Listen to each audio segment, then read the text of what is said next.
Pavagada railway ನಿಲ್ದಾಣಕ್ಕೆ ಭೇಟಿ ನೀಡಿದ ಉಪಮುಖ್ಯಮಂತ್ರಿ ಡಾಕ್ಟರ್ ಜಿ ಪರಮೇಶ್ವರ್. ಪಾವಗಡ ಪಟ್ಟಣದ ಹೊರವಲಯದಲ್ಲಿ ನಿರ್ಮಾಣಗೊಂಡಿರುವ ಪಾವಗಡ ರೈಲ್ವೆ ನಿಲ್ದಾಣದ ಪರಿವೀಕ್ಷಣೆಗೆ ಉಪಮುಖ್ಯಮಂತ್ರಿ ಡಾಕ್ಟರ್ ಜಿ ಪರಮೇಶ್ವರ್ ಅವರು ಸೋಮವಾರ ಪಾವಗಡಕ್ಕೆ ಆಗಮಿಸಿದರು. ಇನ್ನು ರೈಲ್ವೆ ಇಲಾಖೆಯ ಕಾಮಗಾರಿ ಯಾವ ಹಂತದಲ್ಲಿದೆ ಎನ್ನುವ ವಿಷಯದ ಕುರಿತು ಖುದ್ದು ಅವರೇ ಸ್ಥಳಕ್ಕೆ ಭೇಟಿ ನೀಡಿ ಪರಿಶೀಲಿಸಿದ್ದಾರೆ. ಇನ್ನು ಇದೇ ತಿಂಗಳಲ್ಲಿ ಉದ್ಘಾಟನೆಯಾಗುವ ಸಾಧ್ಯತೆ ಇರುವುದರಿಂದ ಯಾವ ರೀತಿಯಾದಂತಹ ಕ್ರಮಗಳನ್ನು ಕೈಗೊಳ್ಳಲಾಗಿದೆ ಎಂದು ಅವರು ಪರಿಶೀಲಿಸಿದ್ದು, ಈ ಸಂದರ್ಭದಲ್ಲಿ ಮಧುಗಿರಿ ಹಾಗೂ ಕೊರಟಗೆರೆ ಭಾಗಗಳಲ್ಲಿ ಬಾಕಿ ಇರುವ ಕಾಮಗಾರಿಯನ್ನು ವೇಗಗೊಳಿಸುವಂತೆ ಅವರು ಅಧಿಕಾರಿಗಳಿಗೆ ಸೂಚಿಸಿದರು. ಇನ್ನು ಉಪಮುಖ್ಯಮಂತ್ರಿ ಡಾಕ್ಟರ್ ಜಿ ಪರಮೇಶ್ವರ್ ಅವರೊಂದಿಗೆ ಜಿಲ್ಲಾಧಿಕಾರಿ ಶುಭಾ ಕಲ್ಯಾಣ್, ಎಸ್ಪಿ ಕೆವಿ ಅಶೋಕ್ ಸೇರಿದಂತೆ ಉನ್ನತ ಮಟ್ಟದ ಅಧಿಕಾರಿಗಳು ಹಾಗೂ ರೈಲ್ವೆ ಇಲಾಖೆಯ ಸಿಬ್ಬಂದಿ ಹಾಜರಿದ್ದರು.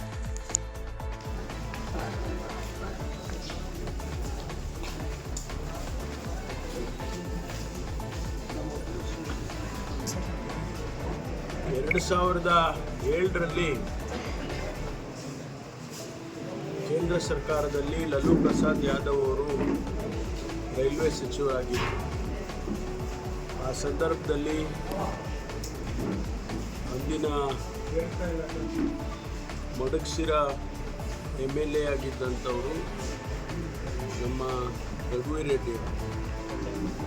ರೆಡ್ಡಿಯವರು, ನಾನು, ವೆಂಕಟರಮಣಪ್ಪನವರು ನಾವೆಲ್ಲರೂ ಕೂಡ ಹೋಗಿ ತುಮಕೂರಿನಿಂದ ರಾಯದುರ್ಗಕ್ಕೆ ಒಂದು ರೈಲ್ವೆ ಟ್ರ್ಯಾಕನ್ನು ಮಾಡಬೇಕು. ಆ ಸಂದರ್ಭದಲ್ಲಿ ಅವರು ಮಂಜೂರು ಮಾಡಿ ಆ ಒಂದು ವರ್ಷವೇ ಬಡ್ಜೆಟ್ನಲ್ಲಿ ಪಿಂಕ್ ಬುಕ್ ಅಂತ ಇರುತ್ತೆ, ಆ ಪಿಂಕ್ ಬುಕ್ಕಿಗೆ ಸೇರಿಸಿದ್ರು. ಬಹುಶಃ 98, ನನಗೆ ಜ್ಞಾಪಕ ಇಲ್ಲ, ಹೆಚ್ಚಾಗಿ 98 ಕೋಟಿ ಸಿಂಬಾಲಿಕ್ ಆಗಿ ಹಣ ಇತ್ತು ಅಂತ ಕಾಣಿಸುತ್ತೆ. ಅದಾದಮೇಲೆ ಲ್ಯಾಂಡ್ ಅಕ್ವಿಸಿಷನ್ ಆಗಬೇಕು ಮತ್ತು ಅದಕ್ಕೆಲ್ಲ ಪ್ಲ್ಯಾನಿಂಗ್ ಆಗಬೇಕು ಅಂಥೇಳಿ ಅದೆಲ್ಲ ಸ್ವಲ್ಪ ಸಮಯ ತಗೊಳ್ತು. ಆನಂತರ ಬಂದಂಥ ಸರ್ಕಾರ ಈ ಒಂದು ಯೋಜನೆಯನ್ನು ಕೈಗೆತ್ತಿಕೊಳ್ಳಿಲ್ಲ, ಹಾಗೆ ಅದು ಮುಂದುವರ್ಕೊಂಡು ಹೋಯಿತು. ಈಗ ಕಳೆದ 3 ವರ್ಷದಿಂದ ಈ ಪ್ರಾಜೆಕ್ಟನ್ನು ಕೈಗೆತ್ತಿಕೊಂಡು ಕೇಂದ್ರ ಸರ್ಕಾರ ಇವತ್ತು ಇಲ್ಲಿಯವರೆಗೂ ತಂದಿದ್ದಾರೆ. ಈಗಾಗಲೇ ಪಾವಗಡದವರೆಗೂ, ಬಳ್ಳಾರಿಯಿಂದ ಇಲ್ಲಿ ಪಾವಗಡದವರೆಗೂ ಕನೆಕ್ಟಿವಿಟಿ ಕೊಟ್ಟಿದ್ದಾರೆ, ಟ್ರ್ಯಾಕ್ ಹಾಕಿದ್ದಾರೆ, ಟೆಸ್ಟ್ ಮಾಡಿದ್ದಾರೆ. ಇನ್ನು ಪಾವಗಡದಿಂದ ತುಮಕೂರುವರೆಗೂ ಆಗಬೇಕಾಗುತ್ತೆ. ಅದು ಕೂಡ ಈಗಾಗಲೇ ಲ್ಯಾಂಡ್ ಅಕ್ವಿಸಿಷನನ್ನು ನಮ್ಮ ಜಿಲ್ಲಾಧಿಕಾರಿಗಳು ಸಂಪೂರ್ಣವಾಗಿ ಲ್ಯಾಂಡ್ ಅಕ್ವಿಸಿಷನ್ ಮಾಡಿಕೊಟ್ಟಿದ್ದಾರೆ. ಆ ಕೆಲಸವೂ ಕೂಡ ಈಗ ತ್ವರಿತಗತಿಯಲ್ಲಿ ತುಮಕೂರಿಂದ ಪಾವಗಡದವರೆಗೂ ಆಗಬೇಕು ಅಂತೇಳಿ ನಮ್ಮ ಚೀಫ್ ಇಂಜಿನಿಯರವರನ್ನು ವಿನಂತಿ ಮಾಡಿದ್ದಾರೆ. ಬಹುಶಃ ಮುಂದೆ ಇನ್ನು 1 ವರ್ಷದೊಳಗಾಗಿ ಆ ಒಂದು ಕನೆಕ್ಟಿವಿಟಿ ಕೂಡ ತುಮಕೂರು ಟು ಪಾವಗಡ ಆಗುತ್ತೆ ಅಂತೇಳಿ ನಾನು ಆಶಾವಾದಿಯಾಗಿದ್ದೇನೆ. ಅದು ಸಂಪೂರ್ಣ ಆದರೆ, ತುಮಕೂರು ಟು ರಾಯದುರ್ಗ ಸಂಪೂರ್ಣ ಆದರೆ ನಮಗೆ ಭಾಳಷ್ಟು ಸಮಸ್ಯೆಗಳು ಬಗೆಹರಿಯುತ್ತವೆ. ಮತ್ತು ಈ ಭಾಗದ ಜನ ರಾಯದುರ್ಗದಿಂದ ತುಮಕೂರುವರೆಗೂ ಬಂದಾಗ ಅದು ಬಳ್ಳಾರಿ ಟು ತುಮಕೂರು ಭಾಳ ಸುಲಭನಾಗಿ ಆಗ್ತಕ್ಕಂಥದ್ದು. ಸುಮಾರು ಬಳ್ಳಾರಿಯಿಂದ ಬೆಂಗಳೂರಿಗೆ ಬರಬೇಕು ಅಂದರೆ ಸುಮಾರು ಡಿಸ್ಟೆನ್ಸು ಬೈ ರೋಡ್ ಸೇವ್ ಆಗುತ್ತೆ.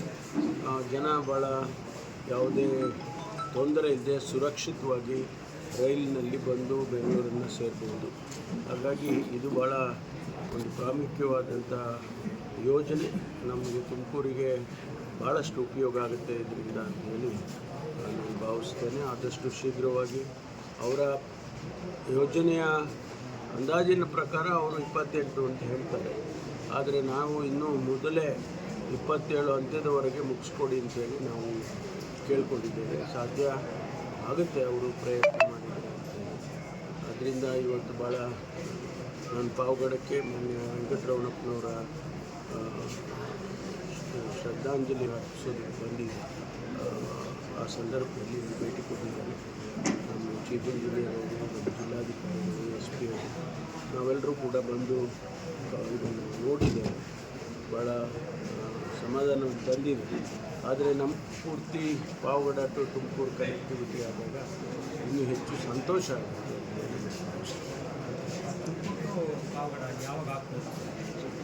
27 ಡಿಸೆಂಬರಿಗೆ ಆಗಬೇಕು ಅಂತ ನಮ್ಮ ವಿನಂತಿ ಮಾಡಿದ್ದೇವೆ.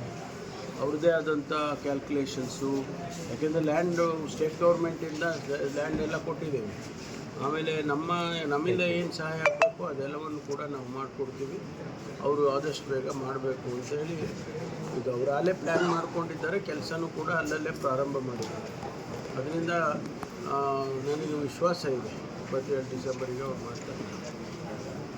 ಸರ್, ದೊಡ್ಡಹಳ್ಳಿಯಲ್ಲಿ ಹೆಸರು ಚೇಂಜ್ ಮಾಡಬೇಕು, ಕೇರಾಂಪುರದಲ್ಲಿ ರೈಲ್ವೆ ಸ್ಟೇಷನ್ ಇದೆ ಅಂತೇಳಿ ದೊಡ್ಡಹಳ್ಳಿ ಹೆಸರನ್ನು ಗ್ರಾಮದ ಜನರ ಮಸೆ ಬೆಳೆದಿದ್ರು. ಅದು ಹೆಸರು ವಿವಾದ ಇತ್ತು ಸರ್. ಎಲ್ಲ ತೀರ್ಮಾನ ನಂತರ ವೆಂಕಟೇಶ್ವರ್ಗೆ ಸಚಿವ ಸ್ಥಾನ ಸಿಗುವ ಸರಣೆ ಪಟ್ಟಿಲ್ಲ ಸರ್.